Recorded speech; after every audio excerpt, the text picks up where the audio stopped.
because now we can cure patients that before we could not. So my work has been to treat patients with blood cancers, as I said, like leukemias or lymphomas or other blood cancers, but also diseases like aplastic anemia, like where the bone marrow shuts down, or sickle cell disease, which you have probably heard of, as a congenital diseases. And these diseases are cured by using the stem cells of the donor. Now, stem cells in the current language, in the current social media, in the current newspapers, are many different things. The definition of stem cell, before we talk about what we use that for, is nobody knows exactly well what is exactly the stem cell. So I like the definition how when you have to translate the stem cell in Spanish, with patients who speak Spanish only, there's no stem cell in Spanish. So they call them la célula madre, so the mother cell. But it's because it's the cell that will make every cell, every blood cells, or in a general definition of stem cells, the stem cells is the original cell that will generate all the different type of cells. So it's a mother cell, but it's also a mother that can also replicate itself. Because if you lose the pool of early stem cells, they will finish. So a stem cell is a cell actually that can make new cells, new blood cells, but can make new liver cells, new any kidney cells, but also maintainability to remain undifferentiated. Otherwise, there's no turnover. Now, one of the problems is that in the last many years, and this is to me the key of this discussion, this conversation, is there are three. There's pizza, by the way. Yeah. You can feel free to stand up, go back and get pizza, and we continue to talk, whatever. Just I think the core issue, talking about stem cells, is that there are three different pillars in the discussion, or three different topics that are really relevant. One is the need, what people need a stem cell for. What are the diseases that actually require a treatment that could benefit from stem cells? What are stem cells we want to define, and we'll talk about that. So one is a big need in using cell therapies that can involve stem cells. The second thing is, what is the science behind that? What is the evidence that actually that stem cell will really work? And the third topic is, what are the ethical boundaries that we should consider by using stem cell therapies for whatever we want. The combination of these three different domains, the needs, so the diseases, the scientific demonstration of the efficacy of these treatments, and the ethical policies and the consideration around this should inform, I think, the way to develop research.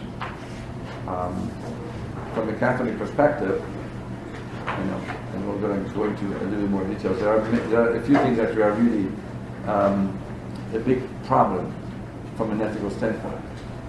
But that doesn't mean actually there's no interest in research or in developing new technology, new science. Absolutely not. A very strong, for example, a very interesting information is actually if you Google stem cell therapy and you look at the businesses around stem cell therapies, it's anticipated that the business volume of stem cell therapy by 2025 is going to be $225 billion of business. So there are many companies in the stock market investing in stem cell therapy. And why is that? Because, and it goes back to the first issue, so what is the need? There are many diseases right now we cannot cure.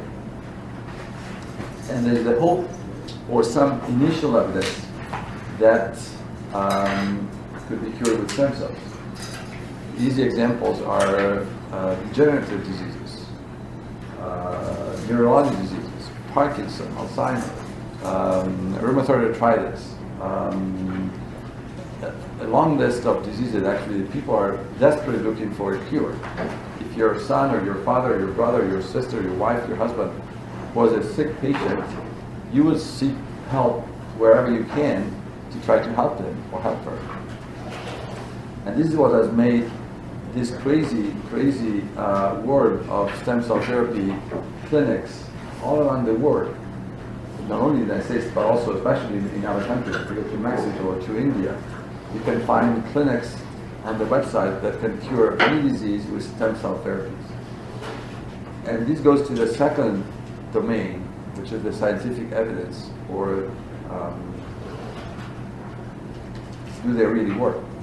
And there are many cases where we know they don't really work. So stem cells, again, going back to the science for 1 second, because that will help us understand. So what does it work and when does it not work and why? There's been the idea that if you can make a stem cell that is very undifferentiated, so you don't really define what it is. It's a potentially anything. As long as you can manipulate the cells and make it become one thing or another. That was the concept of stem cells. You take a very early stem cell, and then based on what you put in the petri dish or in the flask, in the tissue culture media, you can actually push the differentiation of cells towards becoming a bone or a blood cell or a muscle cell, and that will be the way to fix plumbers. Like, if you have a car accident and you are paralyzed and your spinal cord has a damage, we can actually inject some stem cells that will regenerate the nerve, and you'll be cured. That's the theory behind all this, which is a great scientific question. The problem is actually that is not really yet scientifically available or demonstrated. But people, because of business, have tried to, and they do all the time. You can go to these places and they take some bone marrow cells, and the source of stem cells is always from the bone marrow. The bone marrow is the liquid organ inside our bones, as you probably know, that contains multiple type of cells. And so these clinics can take the bone marrow out of you, if you're the patient, do something, which is not clear what they do, and then inject them directly in your knee or in your spine, and then expecting that you will improve. And for that, there's a lot of medication involved. So there's no scientific evidence what works and what doesn't work. There has been, however, some scientific evidence. For example, that people with a myocardial infarction, with heart attack, and like a necrotic tissue in the heart, and have been injected with stem cells directly in the heart, like bone marrow cells. There has been some evidence actually that it has improved the function of the heart.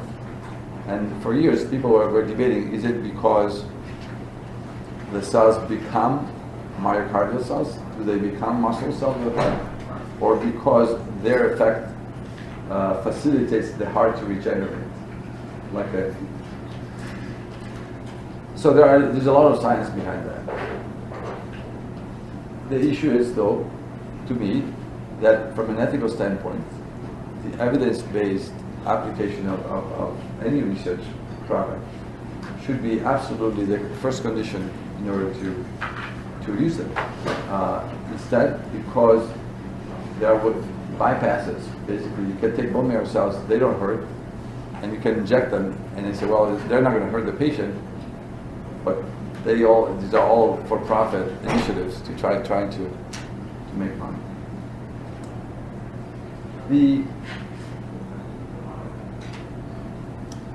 Another aspect of my activity is actually going back to instead to the bone marrow stem cells that we use to cure patients. One of the limitations of doing a stem cell transplant when you need a donor who is compatible is to have a compatible donor or to have a donor.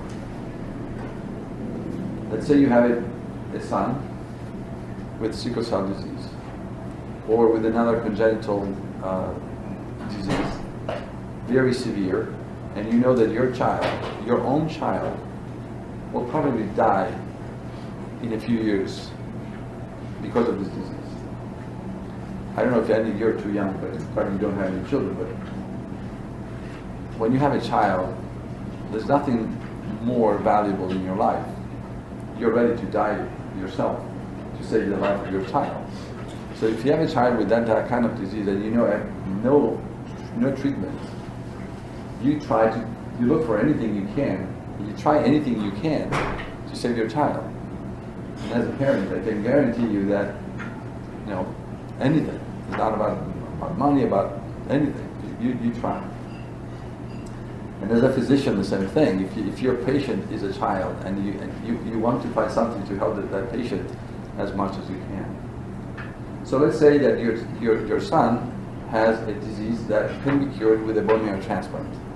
Only. That's the only hope you have. But you don't have another child who is a compatible donor. Or you don't have another child. And there's no other donor in the world, there's no compatible donors in the world to cure your child. It's a no-brainer from a human standpoint that what people have done, they have developed the idea that now we have IVF, so I can generate many embryos, and the parents can generate many embryos and pick the embryo that will be both healthy, because you don't want another sick patient, but also compatible with your child. And that embryo will become a baby, will become another child of yours that you will love as much as the other one, and will also save the other child. So, from a human standpoint, it's a great story, and it's a great thing to do. You save your baby with another baby. You have two children, and in fact, it's called the savior baby. The problem with that, this technique is called pre-implantation diagnosis. So you pick, right? You can, it is now available and acceptable and feasible, and everybody you can do it very commonly. The problem I had with that was that, from my own personal belief, embryos are not really drugs.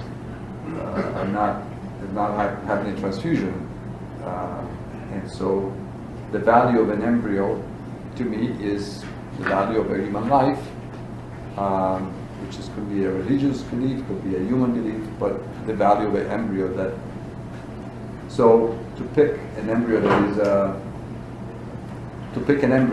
to save the other baby means to discard all the embryos that don't qualify, the embryos that are not compatible. Healthy people, healthy embryos are not compatible, or healthy or embryos that are not completely healthy, but could still live a normal life.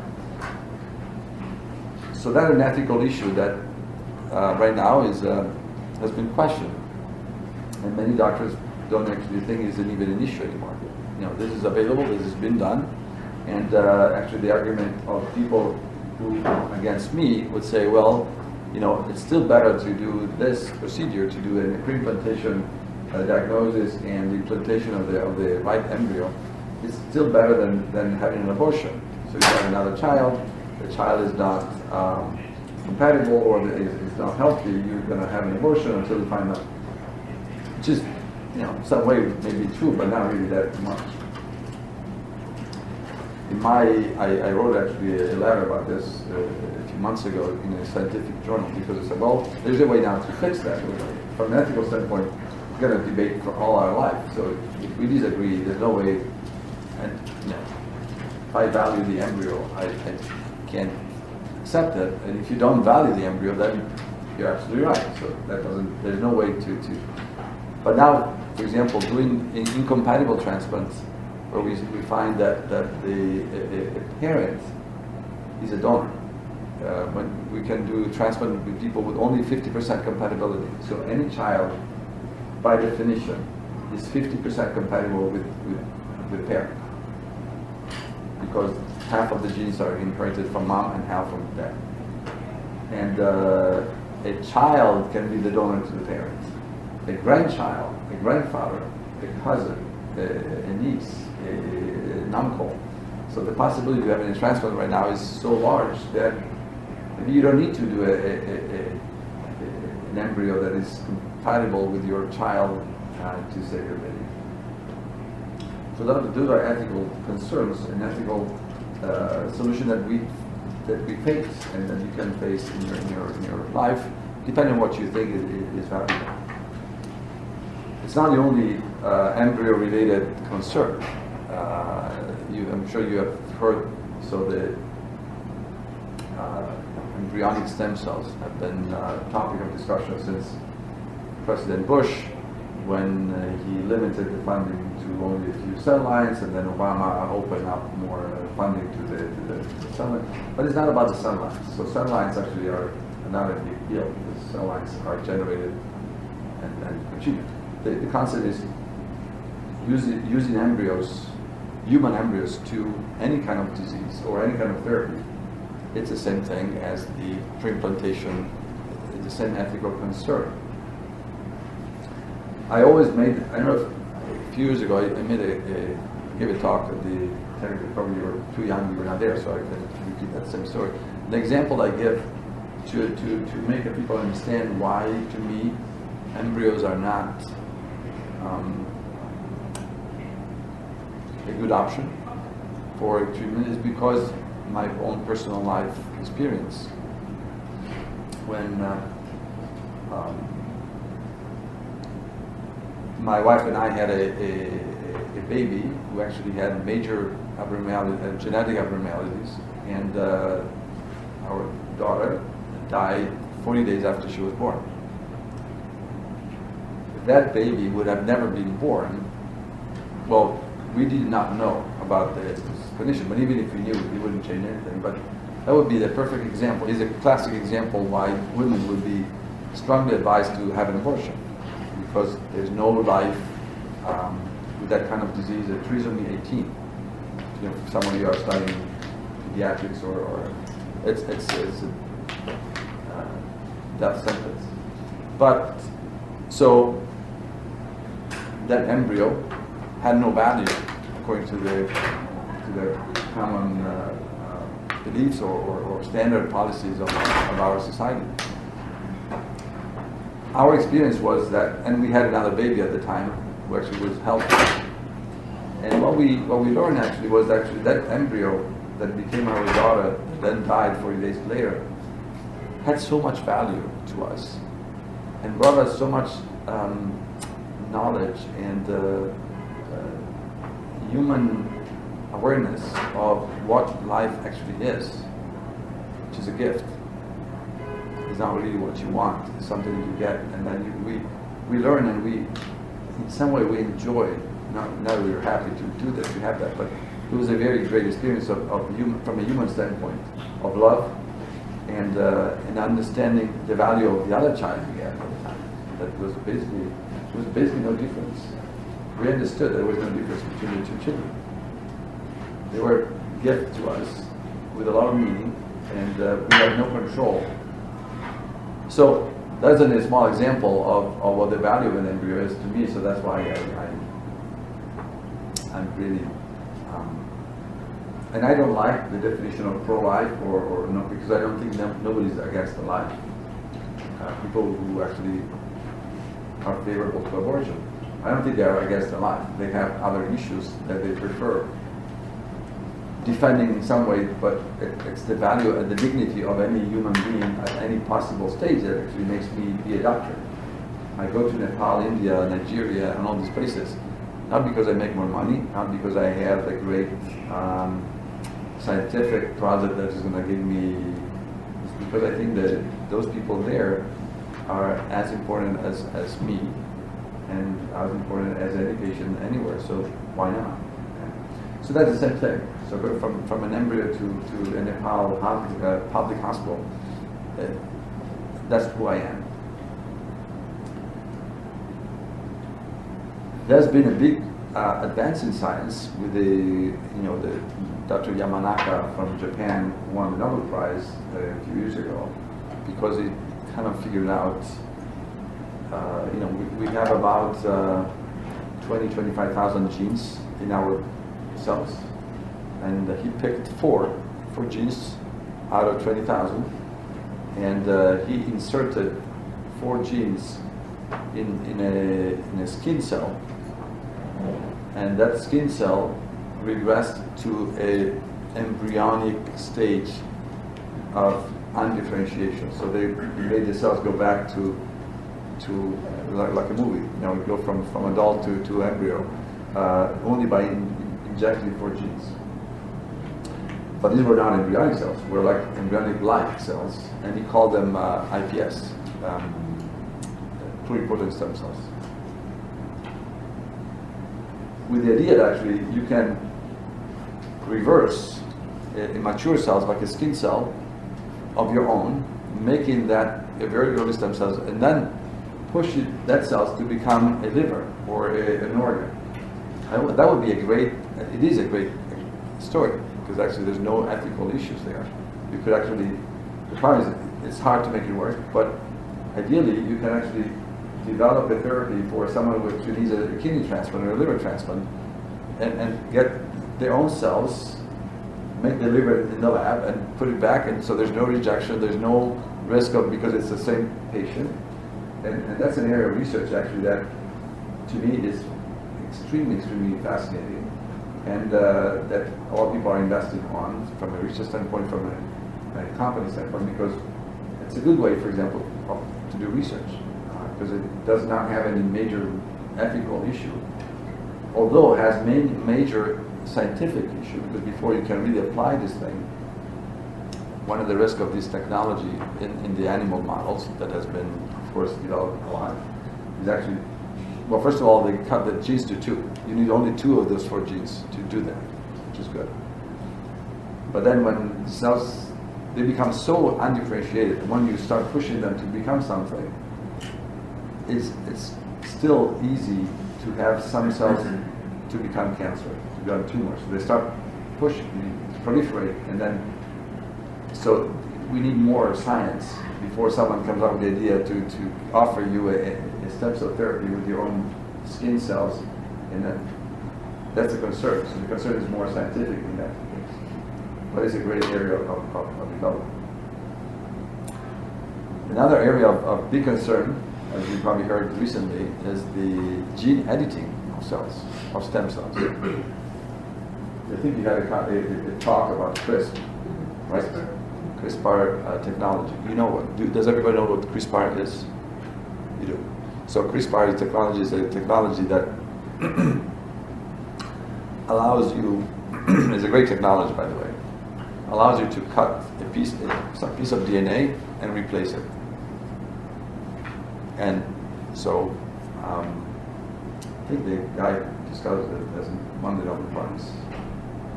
But anyway, so you can modify the DNA of, and they've done in animals, they've done everything. So they cut a piece of DNA, replace it. If you can think of this, it has a great potential, because there are many congenital diseases that you could cure. As a matter of fact, we are going to open in the next couple of months a clinical trial here at UIC in sickle cell patients with the CRISPR technology, where their own stem cells will be isolated from the bone marrow,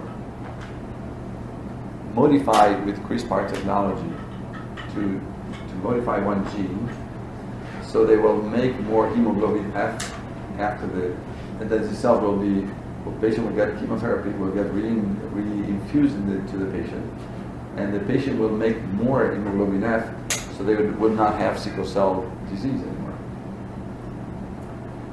And there's been approved by the FDA, all the controls, so we're going to be one of the first centers in the world to do the first clinical trial of it, which is a good thing. So CRISPR can actually help curing. The problem is that actually CRISPR can do anything.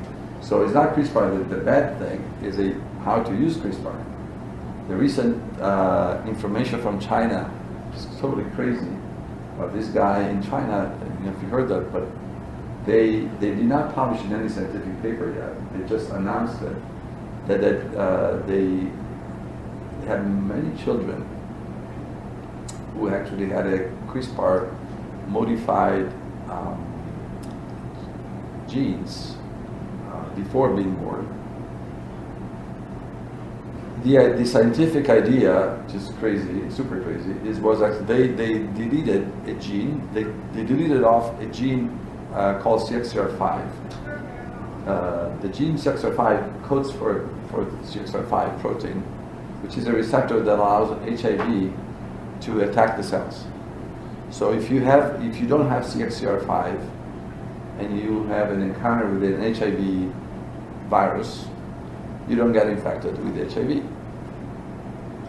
So to modify the genes of a baby, deleting this gene CXCR5, so that the baby, when he grows up, even if he gets exposed to HIV, will not get affected. It's kind of crazy. First of all, because you don't know if it really is necessary.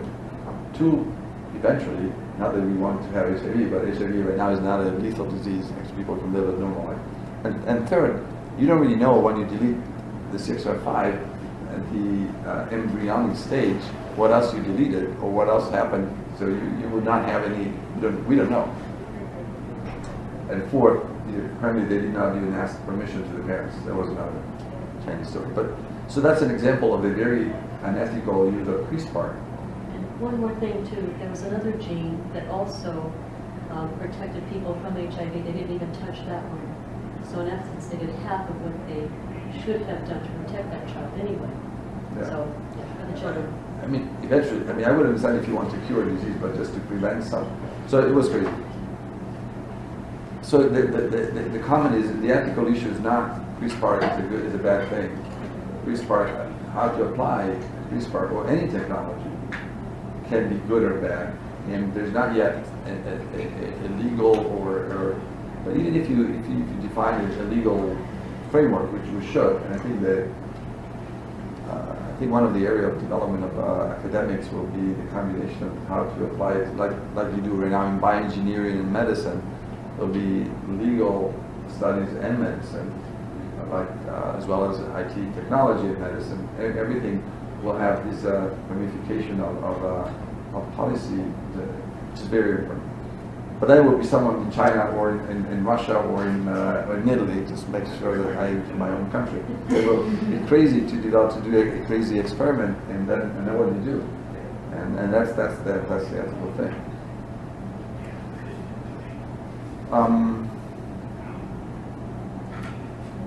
So I don't know what are the specific cases that I wanted to actually give like 15-20 minutes for discussion.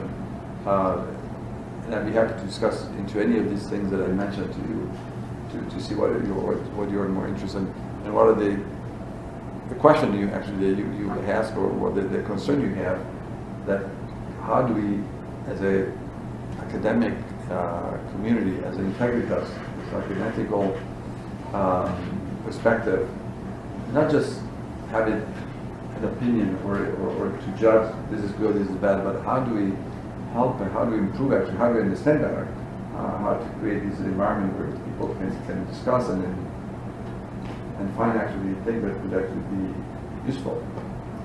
I can interject here for a moment. It's my understanding that right now the science doesn't have any support for embryonic stem cells actually being, the efficacy is very low. In other words, they haven't proved that we have any good types of science, sustainable science through embryonic stem cells. They do, however, have it through adult stem cells. Right. So right now, there's such an emphasis on embryonic stem cell research, and that's good. We need to continue that. But right now, we don't have the evidence to indicate that embryonic stem cells are better or more effective in any type of disease treatment protocol whatsoever. They've tried many, many, many trials, but again, they come up with zero. We do have that efficacy with adult stem cells. So, it makes us ask some different questions and approach the issue quite differently. Well, the question, though, however, is, would you be, because yes, you don't have to do the trials, but the adult stem cells, as I said before, are right now used and abused themselves as well. Yes. Yes, they're not ethically concerned, but to put stem cells from the bone marrow into a knee or into the spinal cord or into the brain or to wherever without evidence, we don't know what we're doing. And it's been done Yes. a lot. The embryonic stem cells there've not been so many clinical trials, unfortunately, but because there are not really many. Because when you say the embryonic stem cells have been utilized are cell lines, but cell lines, cell line is an embryonic cells that has been made grow in the lab for forever, and they become immortal cells. So there are not really any more of the embryonic cells at the beginning. It's just a very early, and there's no scientific evidence that they do anything. But I don't think it would be a good idea to develop a new clinical trials to test it. That's what I'm saying, or to use actually not cell lines, but they're embryonic cells. Because you could technically, you don't need to do a cell line. You could take an embryo and take the cells and use them. Make them wait a few days, make them grow a little bit more, decide how many you need, and so that's definitely, there's no scientific evidence and there's an ethical concern. For the adult stem cells, there's less ethical concern in the source, but there's, to me, an ethical concern on the efficacy other than in the standard where, again, the stem cells that that everybody uses for blood cancer, blood diseases. There's some evidence in some diseases like the regenerative medicine world now is there's a lot of funding from the NIH, from everywhere to regenerate organs. And the definition of stem cells, they're not really stem cells. They are cells that are kind of mesenchymal stem cells. I don't know how much you know about this definition, but you know that. They call it stem cells because it's catchy, sexy, and it dies to, and people are attracted by the thing, but they're not really. They're like, it's a very specific type of cells, not mature, but so there's confusion. There's confusion in the definition because it's driven by the market, but regenerative medicine actually is where people are trying to cure diabetes and cure, even with the stem cells. So there have been many clinical trials in using hematopoietic, like the blood stem cells that we use for leukemia, to use them in diabetes or rheumatoid arthritis, multiple sclerosis, and they do work. Now they work because they're magic. They work because actually the immune system is suppressed significantly by medication, and the stem cells allow the bone marrow to regenerate, so they turn the clock backwards.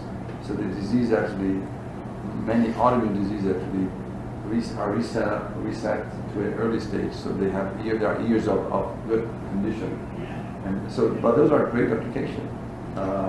So they yes. I had a question.